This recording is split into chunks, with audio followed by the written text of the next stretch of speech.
Mixed reactions from Kings fans on the hiring of Jim Hiller as head coach. We get into that and more on this Feedback Friday edition of Locked On LA Kings.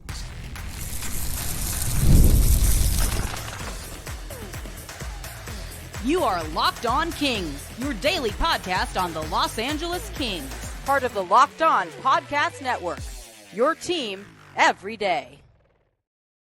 Hey, Kings fans, welcome to Locked On LA Kings, part of the Locked On Podcast Network, your team every day. Thanks for making Locked On LA Kings your first listen every day. We are free and available wherever you get your podcasts. We'd love you to leave us a positive comment on Apple Podcasts if you're a fan of the show. And we're on YouTube. Please like and subscribe if you're enjoying this content. I'm Eddie Garcia, your host of Locked On LA Kings. I've worked in sports media for the past 30 years, 20 plus years at the Fox Sports Radio Network. I'm also co-host of the Puck Podcast. It's a weekly NHL review show that's been putting out content for the past 17 years and a passionate LA Kings fan for over 30 years. Today's episode is brought to you by FanDuel. Make every moment more. Right now, new customers get $150 in bonus bets with any winning $5 bet. That's $150 with any winning $5 bet. Visit FanDuel.com/lockedon to get started. Before we get into the emails on anything and everything involving the LA Kings on this Feedback Friday, we do have a little bit of Kings news to pass along. We told you at the end of Thursday's show, the Kings signed 6'6", 21-year-old winger Caleb Lawrence to a 3-year entry-level deal. He will make $852,000. He is a former 7th-round pick of the Kings. If you're not familiar, there are 7 rounds in the NHL draft. He was selected back in 2022, had 20 goals and 17 assists for 37 points playing in the Ontario Hockey League this past season, and he's still playing for the London Knights as they are in the Memorial Cup. The Kings did sign 2 more players as well.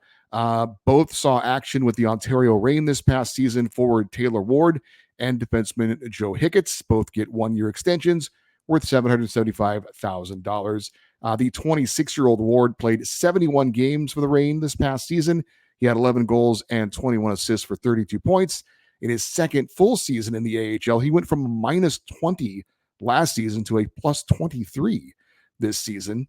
As for the 28-year-old Higgins, he played 30 games for the Reign this past season. He did miss a significant chunk of the season due to injury. He's a left-shot defenseman, finished with 1 goal and 19 assists for 20 points.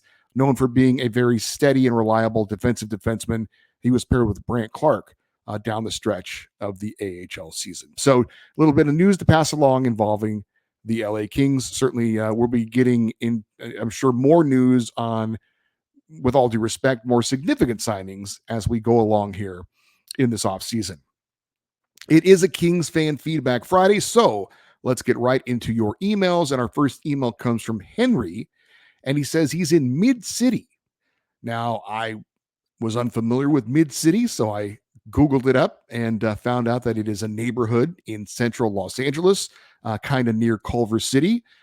So it's fun how I learn more about the city and the area which I live in by getting emails from people in places that I actually had never heard of. So Henry in Mid-City checks in to say, even though I'm only 16, I am the most diehard of Kings fans. It's almost unhealthy the way my mood swings depend on the Kings' performance.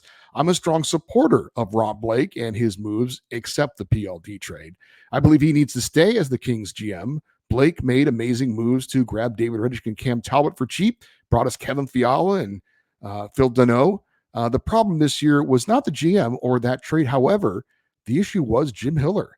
Hiller basically benched Carl Grundstrom in the first round. Carl's a proven playoff threat. For whatever reason, Hiller gave him no more than a few shifts, even when being down 5-1 in Game 3. Grundstrom is a gritty player who could have brought his physical presence to the team and worn down the other top guys of the Oilers. Hiller's reluctance to try anything new on the power play or penalty kill in the playoffs this year requires a deep dive. The Oilers swept through the Kings' penalty kill, burned our homes and villages, violated our women and children, and then burned the villages again for fun. A complete and total collapse of everything held dear to the Kings. Lastly, Hiller didn't move PLD to align with better players or allow him to be that big body presence in front of the net. The majority of fans see PLD as his numbers go as PLD bad. The complete overreaction of the fan base to a struggling player who showed flashes of a top 6 forward all year. Hiller's to blame for keeping him in a position to fail. Thank you for my listening to my rant, and go Kings go. And that was from our guy Henry in Mid City, who is the next generation of Kings fans. Henry, thank you for the email. Appreciate it. I would say this about Rob Blake. He's been the GM since 2017. The Kings haven't won a playoff series. They're 0 for 4 in playoff series. He went for it with the PLD trade. And I like my GMs to be bold, but there's being bold and then there's being very risky. And that was a very risky trade. And so far, it's blown up in his face. And at some point, I think there needs to be accountability. So I would lean more towards Rob Blake needed to be replaced. But you don't think so? That's fine. I don't think his entire tenure as Kings GM has been horrible. He's made some good moves, but the PLD trade was that bad, in my opinion.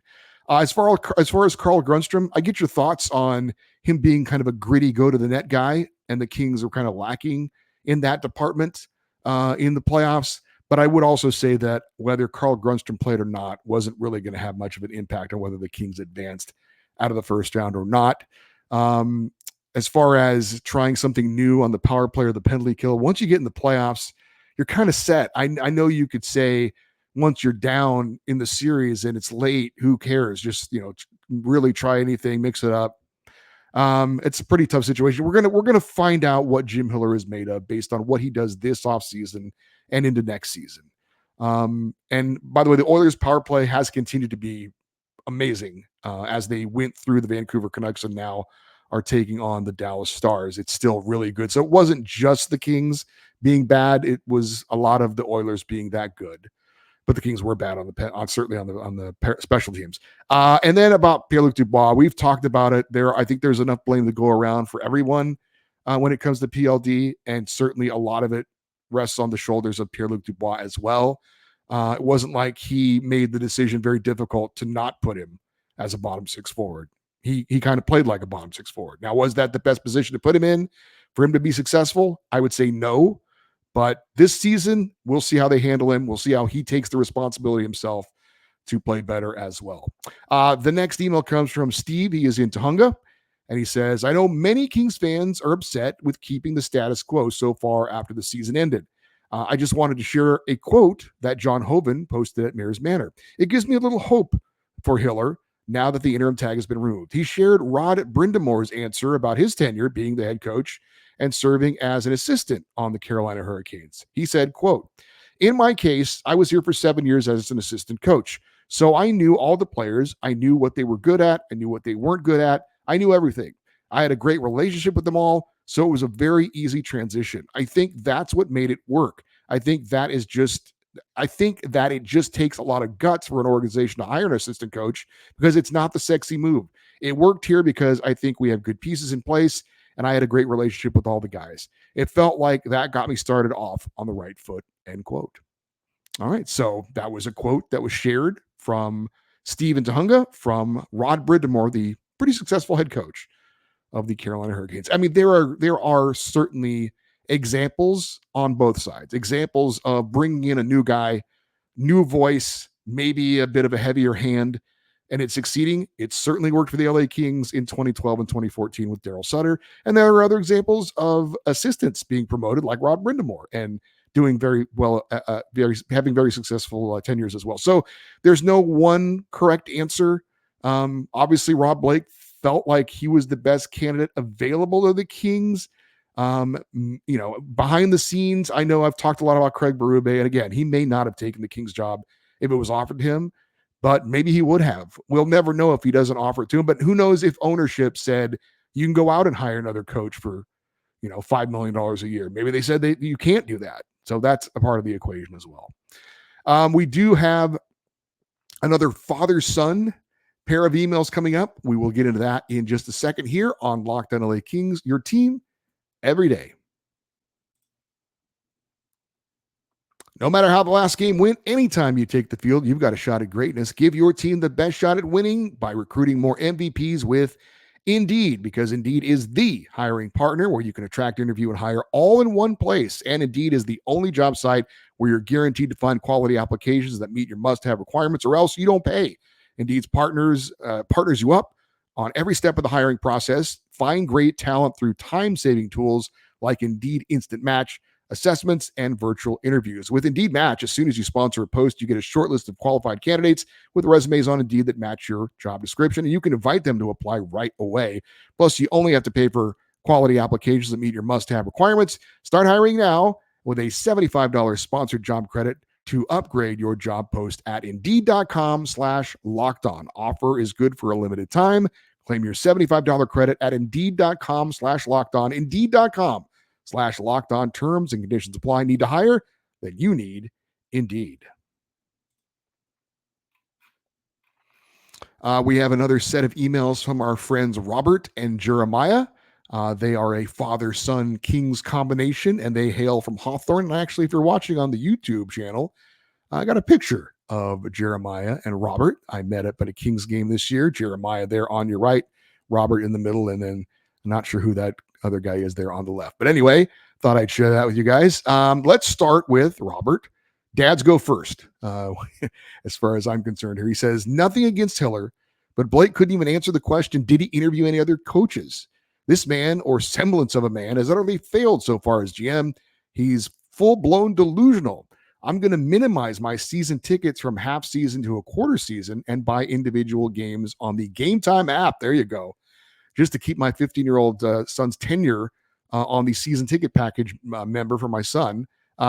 You're utterly disappointed, diehard Kings fan, Robert, who is in Hawthorne. And his son, Jeremiah, checked in as well. He said, I watched the press conference, probably with his dad, of Rob and Hiller. I am disappointed. Some of the answers weren't answered, and all they said is that they're going to take a look and see what to do. I'm worried about next season. I still don't trust Rob Blake. He should have been fired a long time ago. I'm guessing that Robert and Jeremiah have had many discussions in their household there in Hawthorne over what's going on with the LA Kings, and glad that they shared their thoughts with us. I love sports can be a great bonding thing, right, for families. My wife and I, certainly a part of our marriage is going to sporting events. She's a huge football fan, and football season is a big deal in our household. We're season ticket holders for the Chargers. My wife is a long time suffering Chargers fan. So a lot of bonding, a lot of good times, and some not so good times, but mostly good times. It's cool to see families who are sports fans using sports to kind of, help their relationship. The next email comes from Mike in Reno. He says, I don't remember the last time I felt so disheartened as a Kings fan. I get the feeling that Blake particularly could care less what people think about him and his decisions. He said not too long ago that he is completely aware that there will be repercussions if the PLD trade didn't work out, and if the Kings haven't progressed. Well, there was absolutely no repercussions. He still has a job, and most will say the team's regressed. I think Hiller will be a fine coach, but if I learned anything from the latest press conference, it's that Hiller and Blake don't really have any kind of concrete plan on how to change things around. As much as I love Kopitar and Doughty, the strategy of the Kings having to continue to try to put pieces around them to give these two another chance at a cup is deeply flawed. They are still very good players, but at the start of next season, we will be attempting to build the team around a 37-year-old and a 34-year-old. Tell me a single other team in the NHL that would do that. With how young and fast the NHL is these days, this is an asinine philosophy. It's already come at a great cost to our prospect pool, and draft picks have dwindled. And for what? 5 extra games at the end of the season? It's just a sad state of affairs. Well, Mike, I would say there have been much tougher times as Kings fans over the years. Now, I know I've been at this for 30 years, but there have been some really awful Kings teams, and there have been some rebuilds and just god-awful teams. So the Kings aren't there. So I would push back on that a little bit, but we're all prisoners of the moment to an extent. And the Kings certainly, their lack of playoff success recently has certainly been depressing. I would say as far as building around, veteran players like Kopitar and Doughty, that's not that uncommon, honestly, in the NHL. I mean, just off the top of my head, look at the Pittsburgh Penguins. I mean, they've got that core of Crosby, Malkin, Chris Letang. Those guys are all over 35 years old, and they're still trying to build around those guys. So that's not really that uncommon, to be honest with you. But I get it. I get your depression. And I'm not here to tell you that things are going to look up here in the immediate future. Right now, this is the state of affairs with the Kings is really in a very odd place. I don't know that anyone is overly optimistic about things. We're all hopeful, but they're in a weird transition period right now. We've talked about they're not in a real rebuild, and they're not looking to tear it down and build it up again. Nor do I know that that's actually what they should do. But it's one of those situations right now. They could really go either way at this point, right? A couple of good moves here. A couple of guys stepping up. Pierre-Luc Dubois looking at you would go a long way in helping things, but we'll see. Our next email comes from Mike Lopez. He's in Bermuda Dunes, another place I'm like, where's that? And thankfully, we have this Google machine. Bermuda Dunes is in Riverside County. It's near Palm Desert and Indian Wells. So again, I'm learning something where you guys are from. But Mike says, I had this feeling since Todd was let go and Rob chose Jim Hiller as interim coach. Ownership is not going to give Rob more money to throw at a head coach. After seeing that Rob was not fined at the end of the season or not fired at the end of the season, ownership let him finish out his contract. It's somewhat telling. And I also believe it has something to do with Kopi and Doughty and maybe not being comfortable with the retool. I think ownership told Rob that he had to make do with what he has. No big money deals outside of the developing players like Quentin Byfield. So no big trade with PLDB going out and maybe a number one goalie coming in and not adding another scoring forward. I believe it's a wait and see with what will come this season. Mike, I think you nailed it absolutely on the head. I think that's correct. I think ownership decided we're not going to pay another coach top dollar to come in here. You're going to have, you got us into this mess, Rob Blake. Now you're going to have to figure out a way to get out of this mess in the next year. And if you don't, then you're gone and we'll have another GM hire another coach. So yeah, I think there's a lot of truth in that email. Scott in Simi Valley says in response to the Jim Hiller, Rob Blake press conference, I'm good with giving Jim Hiller a chance, but it's very strange to me the Kings apparently weren't open to interviewing as many prospective coaches as possible, but at least the loyalty and family values that Luke spoke of recently are well served with the long-term Hiller contract. Perhaps PLD is now considered family as well, and we don't buy out or even trade family members, except Jonathan Quick. Oh, well, in the coming season may be shaping up to be another of maddening mediocrity, but you can bet the Kings Christmas party will be exceptional. Rob and Luke may not know how to run an NHL club, but I hear they throw a great party. That's some tongue-in-cheek there from Scott in Simi Valley. And yes, Luke Robitaille is talking about the Christmas party and the family in the press conference. I like Luke a lot. I think he's done some good things, and it's those comments were funny. Yes. Yeah. We've got more emails coming up here on Locked On LA Kings, your team every day. It is playoff time in the NBA and NHL. Baseball's in full swing, and FanDuel gives you a place to bet on everything. Right now, new customers get $150 in bonus bets guaranteed. That's $150 win or lose. Bet on everything from slap shots to home runs to slam dunks, all on an app that is safe, secure, and easy to use. Unfortunately, we can't bet on the Kings or the Lakers or the Clippers. They're all out, but we can bet against the teams that beat them, like the Oilers and the Mavericks. And hey, the Dodgers are in first place and one of the favorites to win it all. It is still a great time of the year to be a sports fan, and it can be even better and more fun by winning with FanDuel. You can bet on who will win or lose or things like how many home runs Shohei Ohtani will hit this season, and you can do it all with FanDuel. What are you waiting for? Visit FanDuel.com/lockedon and make your first bet an automatic win. FanDuel, America's #1 sportsbook. All right, we've got some more emails to get to. Up next is Cruz, and he is in Atwater Village. And he says, the Kings have the following players needing contract renewals: Victor Arvidsson, Quentin Byfield, Matt Roy, Blake Lizotte, Arthur Kaliev, Jordan Spence, Carl Grunstrom, Cam Talbot, Phoenix Copley, Trevor Lewis, and Samuel Fogwell. Please let me know if I missed anyone. I would include restricted free agents Akil Thomas, Alex Turcotte, and Eric Portillo on your list. He says, which do you believe will be returning, and which do you believe will be finding greener pastures elsewhere? I talked about this in a previous show a little bit, but I think Victor Arvidsson's gone. I think Matt Roy is gone.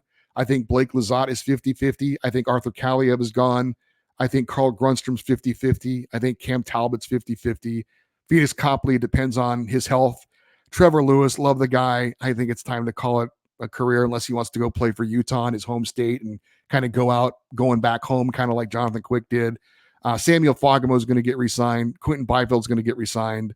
Jordan Spence is going to get re-signed. So that's my opinion on those guys.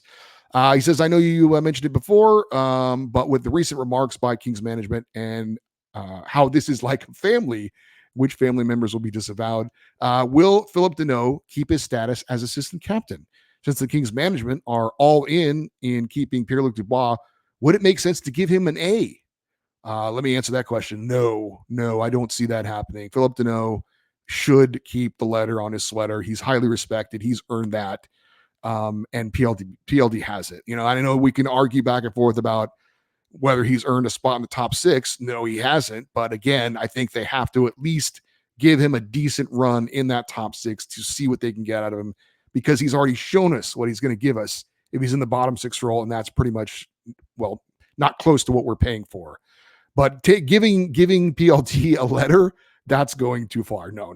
He should not. He should definitely not have an A on his sweater, in my opinion. Continuing, Cruz says, congrats to the Ontario Reign on making it so far in the playoffs. I feel it does give some hope for the future of the Kings. Who do you believe is going to make the jump to the Kings roster on opening night from the Reign? I'm hoping for the following: Samuel Fogamo, Tyler Madden, Nikhil Thomas, Alex Turcotte, Brant Clark. And I really hope they give Aaron Dell and Eric Portillo a shot instead of going out and getting a high-priced goalie, which may not work out. All right, let me give you my opinion on those names. I think Akil Thomas, Alex Turcotte, and Brant Clark are almost shoo-ins to be on the Kings opening night roster next season. Tyler Madden and Samuel Fogamo, I think, have a shot. I don't know that Aaron Dell is going to be in the organization. It depends on what Phoenix Copley's status is as far as his health. And I think Eric Portillo, he still needs another year in the AHL before he gets a shot or a look in the NHL. And Cruz continues saying, checking out the free agent list, is it possible for the Kings to pick up any of the following players? Tyler Bertuzzi, Max Domi, Steven Stamkos, or bring back Alec Martinez, Tyler Toffoli, Sean Walker, Sean Durzi, or Kyle Clifford. He says, I mean, they were part of the family once, right? There's no chance Steven Stamkos is coming to LA. Although that would be something, right? Having Stamkos and Doughty on the same team, the 1 and 2 picks in the draft that year. Alec Martinez is interesting. I know he's probably close to hanging it up. The last couple of years, he's been hurt a lot. But I think maybe him coming back for one more year as that third pairing defenseman on the left side, kind of sentimental, maybe. I'd love to get Tyler Toffoli. I don't think it's going to happen. I don't think the Kings are going to pay him. Sean Walker would be interesting as well, coming back on that left side, maybe, and replacing Andreas England. But England's under contract for next year, so they're already paying him. And they also have Jacob Moverard there as well. So maybe they're not looking to bring anyone in on that third pairing on the left side. But who knows? I mean, it's possible. Sean Durzi, I think the Coyotes want to keep him. He's a restricted free agent, so they have control on him. Kyle Clifford, I mean, I could not believe last year when I found out he was still in the NHL. Or actually, he wasn't in the NHL. He's in the AHL. He's playing in the AHL for the Toronto Marlies. So I don't think he's really an NHL player anymore. But yeah, so those are my thoughts on those names. So thank you, Cruz, for the questions. Our final email comes from Edwin in Brea, and he says, all I have to say about Jim Hiller's hiring is I get it. It's the safest hire. He knows the players, the franchise, the culture, etc. I think management wanted a safe hire and something they're comfortable with, and that's right for them. Sometimes a major change, though, is needed to restart things. The players are too comfortable on this team, and there is no discipline on this team. They can play poor, and nothing happens because today's players are too catered. The Kings need a no-nonsense coach that will make tough decisions for the best of the team, like Daryl Sutter. I sadly have to guarantee, in all capitals, the Kings will miss the playoffs, all capitals. That is where I stand at the moment. When next April comes around, maybe my stance will change. We shall see. Well, I will say, Edwin, if you're going to guarantee something, that's pretty strong. I know you kind of couched a little bit there at the end saying, well, maybe I'll change my mind after the offseason. And that's fine. But once the season starts, because Edwin likes to guarantee. By the way, I do have a picture of Edwin here. I met Edwin at a game, and there's me and Edwin. If you're watching on the YouTube channel, so Edwin, I will say this: when the season comes around, if you're ready to make another one of your bold guarantees, I will say this. And Edwin likes to wear a King's crown. He wears a crown at the Kings games. So Edwin, if you make a guarantee of the Kings missing the playoffs and they make the playoffs, you got to put your crown on the line. If you're wrong, then your crown belongs to me. Because a guarantee, if you can say guarantee, it doesn't really mean anything unless you put something on the line. So if you want to make a guarantee, then you need to put something at stake. And I think it should be your crown. Thank you to everyone who took the time to email. Really appreciate it. Obviously, this show isn't possible without your participation. And if anybody out there is watching or listening and they're like, I'd like to get an email in, well, you can do it very easily by sending an email to lockedoneddie@gmail.com, EDDIE. And we do this every Friday, and we're going to continue to do it through the off season. Your chance to react to anything going on with the LA Kings. So thank you all for sending the emails in this week. Really appreciate it. For you everydayers, those of you that listen to watch Locked On LA Kings every day, coming up on Monday, we'll update you on how the 4 LA Kings players fared at the World Championship. By the way, I'm wearing, in honor of the World Championships, I'm wearing my Drew Doughty Team Canada jersey right now because I don't know, when else am I ever going to really wear it? I remember when I went to Tippecanoe and I had him autograph this jersey. I handed it to him and he said, "Oh, are you from Canada?" And I said, "No." He just kind of looked at me and said, "Oh, okay." And he signed it. He's got a good autograph, by the way, Drew Doughty. Anyway, we will update you on the World Championships. USA's out, by the way, if you missed that. But all the 4 LA Kings are going to be at least playing for a medal at some point. We will also update you on any Kings news from over the weekend. And, of course, we will also continue and get more into our player evaluations from this past season and going forward into next season. And I'm sure at some point next week, we'll have a special guest join us to talk about the Kings as well. If you want to stay interactive with the show, X, Twitter, Instagram, we are at Locked On LA Kings. I'm Eddie Garcia. Thank you as always for listening and watching this episode of Locked On LA Kings, part of the Locked On Podcast Network, your team every day. Have a great weekend. We will talk Memorial Day weekend. We will talk to you on Monday. We will have a show on Memorial Day. And as always, go Kings, go.